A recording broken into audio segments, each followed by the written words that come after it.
136 కీర్తన. ఆ కీర్తనలో చాలా ముఖ్యమైన కీర్తనలు ఉన్నాయి, కానీ అందులో కూడా ఇది ఒక ముఖ్యమైన కీర్తన. ఎందుకంటే దేవుడు పలికిన మాటల్లో ప్రతిదానికి ఇక్కడ ఒకదాని తర్వాత ప్రతిదానికి ఆయన కృప నిరంతరం ఉంటుంది, ఆయన కృప నిరంతరం ఉందని చెప్తున్నాను అన్నమాట. ఈరోజు నేను తీసుకున్న టాపిక్ ఏంటంటే దేవునికి కృతజ్ఞత స్తుతులు చెల్లించాలి. We need to give thanks and praise to God. మనం ఎందుకు దేవునికి కృతజ్ఞత స్తుతులు చెల్లించాలి? Why we should thank and praise to God. అవును, మన దేవునికి ఎందుకు కృతజ్ఞత స్తుతులు చెల్లించాలంటే ఆయన మన జీవితంలో చేసిన మేలు బట్టి కానీ చేయబోయే మేలు బట్టి కానీ మనం ఎప్పుడు ఆయన కృతజ్ఞత స్తుతులు చెల్లించాలి. ఆయన మన జీవితంలో ఎన్నో మేలు చేశాడు. మనం ఈ రీతికి ఉన్నామంటే ఆయన కృప, ఈ రీతిగా మనం ఉన్నామంటే ఆయన యొక్క కృప మాత్రమే. మనం ఇలా లేచి నిలబడ్డామన్నా సరే, ఈ రీతికి మనం మందిరం రాగలమంటే, ఈ స్థితిలో మనం ఉన్నామంటే అది దేవుని యొక్క కృప మాత్రమే.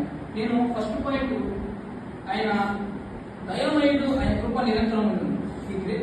ఫస్ట్ఫుల్ ప్లేస్ ఎవరి లాస్ట్ 1-2 వచనాలు తీసుకున్నాను. అవును, ఆయన దయామయుడు. ఎందుకు ఆయన దయామయుడు అంటే ఎందుకు కృతజ్ఞత స్తుతులు చెల్లించాలంటే ఆయన మన జీవితం చేసిన మేలు మనం చాలా వరకు మర్చిపోతాం. అయినా సరే ఆయన మన జీవితంలో అనేక మేలు చేస్తారు. మనం మర్చిపోయినా సరే దేవుడు మనం మర్చిపెట్టాం.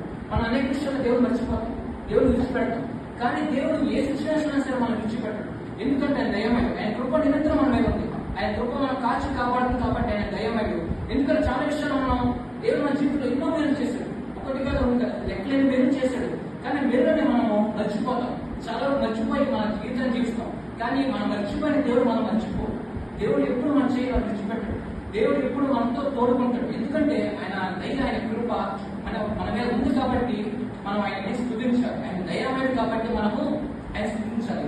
రెండో పాయింట్ గా, ఆయన రాజులకు రాజు, ఆశ్చర్యకారం చేయకూడదు. ఇది వస్తు 3-4 వచనం తీసుకున్నాను. King of piece and the 2 miracles. అవును, ఆయన రాజులకు రాజు, ఆశ్చర్యకారుడు. ఇప్పుడు రాజులకు ఒక రాజు ఉంటాడు, మన దేశానికి ఒక రాజు ఉంటాడు, అంటే ఒక్కొక్క రాజు ఉంటాడు. కానీ ఆయన సర్వ సృష్టికి రాజు. ఈ లోకానికి మానవుడికే కాదు, అలాగే జంతువులకే కాదు, పక్షులకే కాదు, అంటే సర్వ సృష్టికి ఆయన రాజు. ఆయన రాజుకే రాజు. ఎందుకంటే ఆయన ఆశ్చర్యకాలం జరిగించేవాడు. ఆయన ఎలాంటి ఆశ్చర్యకాలం జరిగించేవాడంటే మనం చెప్పలేము, మన హృదయంగా మనం చెప్పలేం.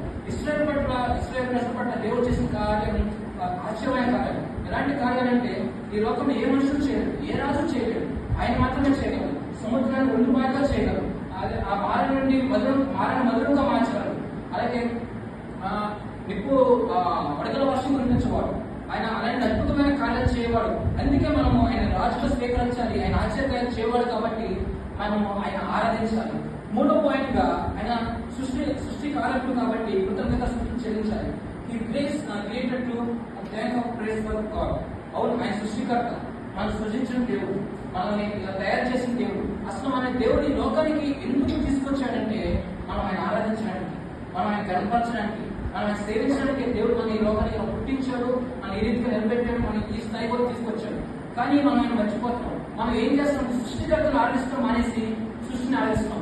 ఏం ఆరాధిస్తాం అంటే ఒక చెట్టునో, ఒక పొట్టనో, లేదా ఒక విగ్రహాన్నో దేవుడు సృష్టించిన దాన్ని మనం సృష్టిగా తీసి దేవుడిగా తయారు చేస్తాం తప్ప అసలు మనం సృష్టించిన దేవుడు ఎవరు, అసలు మనం చేసిన దేవుడు ఎవరు, అసలు ఆయన ఎవరు అని మనం గుర్తించలేకపోతాం. అసలు ఆయన ఎందుకు చేసినట్టు మనల్ని ఆయన ఆరాధించడం మాత్రమే చేశారు, ఆయన కనపరచడానికి మాత్రమే చేశారు. కానీ నేటి మనం ఎలా ఉన్నామంటే ఆయన సన్నిధికి వస్తాం కానీ ఆయన ఆరాధించలేకపోతాం, ఆయన కనపరచలేకపోతాం. మనకి ఏం కావాలంటే ఆయన కృప కావాలి, ఆయన మద్దతు కావాలి.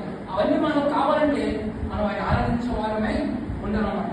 ఫస్ట్ ఆఫ్ ఆల్ గా ఆయన దయమయుడు. అవును, మన జీవితంలో మనం ఆయన చేసిన కార్యాలు మర్చిపోయినా సరే ఆయన మన పట్ల కార్యాలు చేస్తా ఉంటాడు.